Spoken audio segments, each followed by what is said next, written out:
Hi everyone, welcome back for today's class. Today, second lesson of moving charges and magnetism. In the last class, we have seen that when a charged particle moves perpendicular to a uniform magnetic field, it will move in a circular path. And we have obtained the equation for radius of the circular path and frequency. And we have seen that the time period or frequency of the charged particle in the uniform magnetic field is independent of the speed or the radius of the circular path. If the charged particle enters the uniform magnetic field, making an angle theta with the direction of the field, then how will be the path look like? Let us see that. Okay.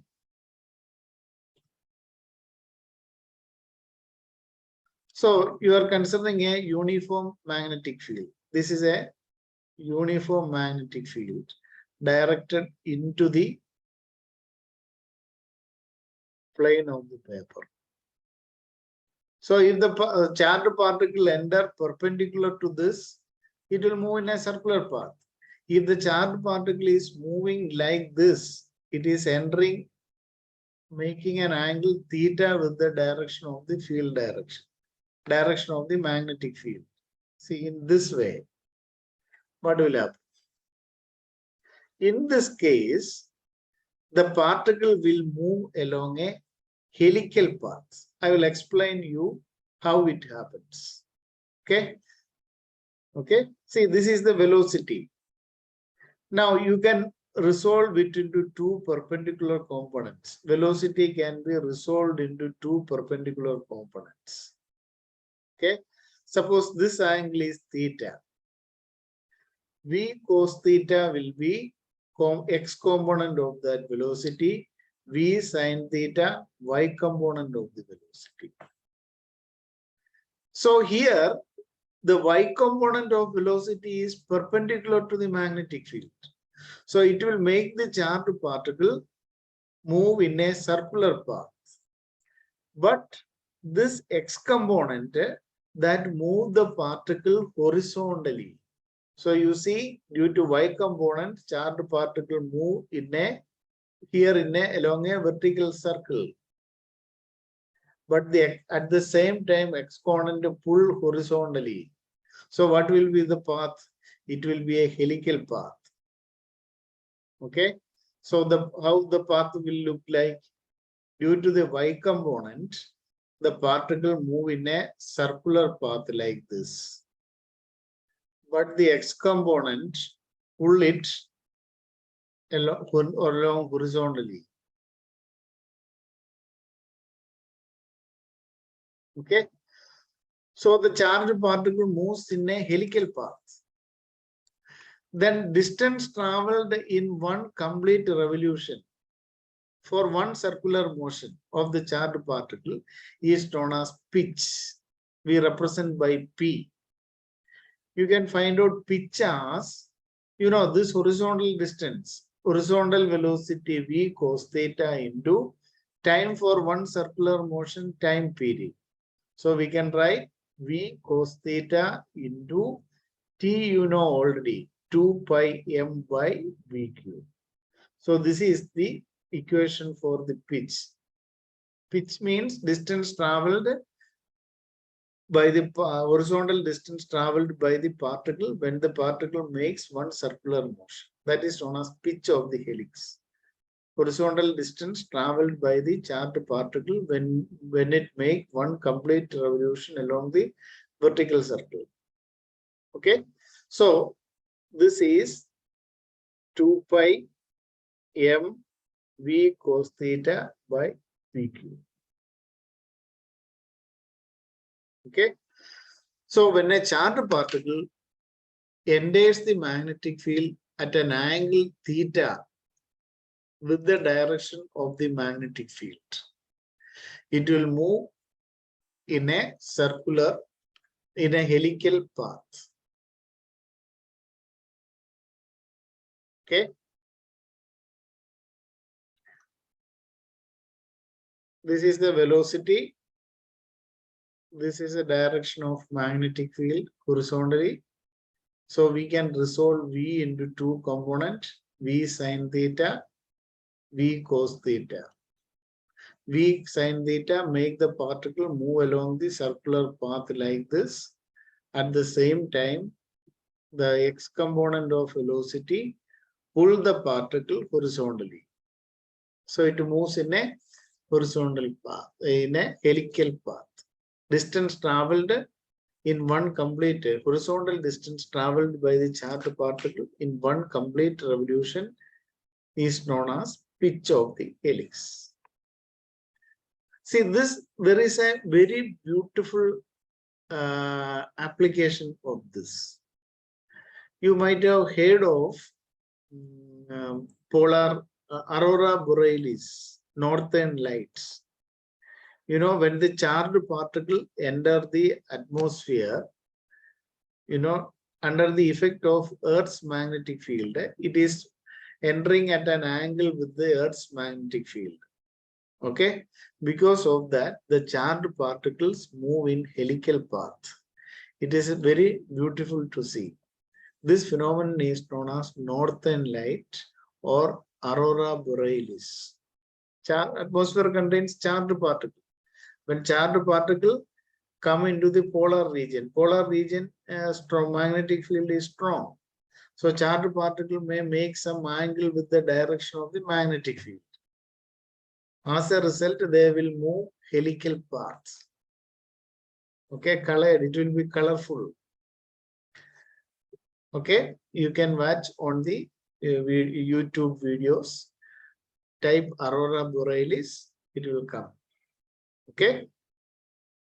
So when a charged particle moves at an angle with the direction of field, it will move in a helical path. Now, next we can obtain an equation for the force on a current carrying conductor placed in a uniform magnetic field. Next heading, force on a current carrying conductor placed in a uniform magnetic field.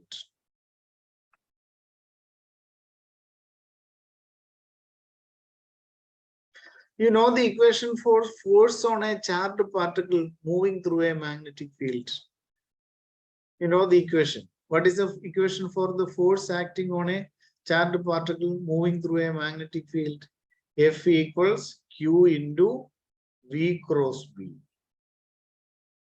Magnitude of the force is F equals QVB sine theta. We are considering conductor placed in a magnetic field.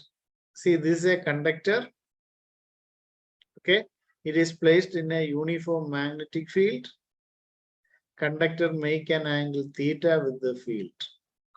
You know, conductor, current carrying conductor. Current is due to the motion of electrons.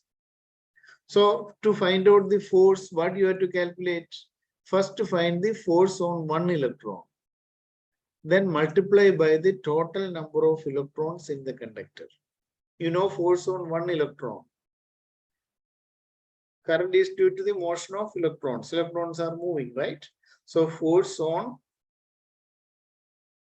one electron. You know the equation. F equals QVB sine theta. Charge of electron I am writing E, V, B sine theta. Now, if L is the length of the conductor and A is the area of cross-section, this conductor is a cylindrical form. Volume of the conductor is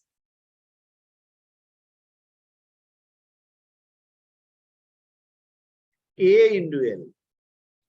And if small n is the number density of electrons, number of electrons per unit volume. If you know number of electrons per unit volume, you can find the total number of electrons in the conductor.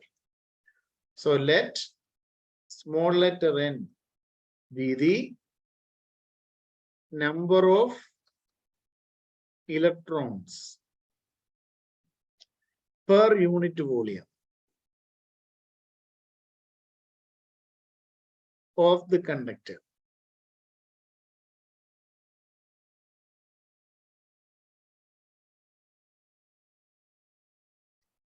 What will be the total number of electrons?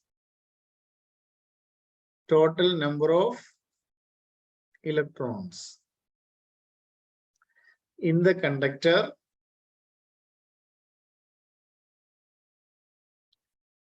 is capital N equals N into Al.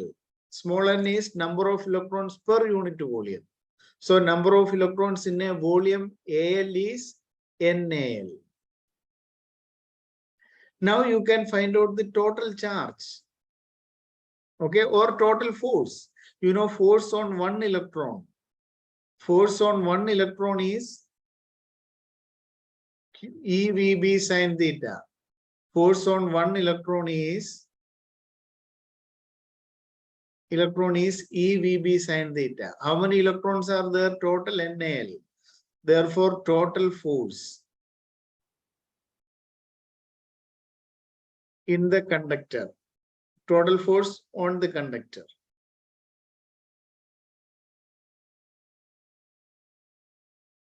So force on one electron into total number of electrons. You multiply. NAL is the total number of electrons. Into force on one electron, EVB sine theta. Okay. So we can write NAL EVB sine theta. NAEVB sine theta. But you know, NAEV, this quantity you learned in current electricity. This is known as current.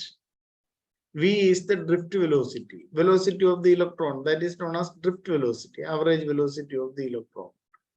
So we can write total force on the conductor as, instead of NAEV, you write I. And L also there. I into L. B sine theta. This I into L is a vector quantity. We can write IL cross B. So IL cross B is BIL sine theta. I into L is a vector quantity. I is current only, but I into L, I multiplied by length, it has a direction. It is known as current element. IL bar is known as current element. So if a current carrying conductor is placed in a uniform magnetic field, it will experience a force. What is the direction? What is the magnitude of the force? VIL sine theta, will sine theta. In vector form, IL cross B. And this force is also perpendicular to IL and B bar. IL and B, current element and B. Its direction is can be determined by using Fleming's left-hand rule or Maxwell corkscrew rule. Okay, same equation as we used for the force on a charged particle. So here ends today's class. Thank you for watching. Goodbye.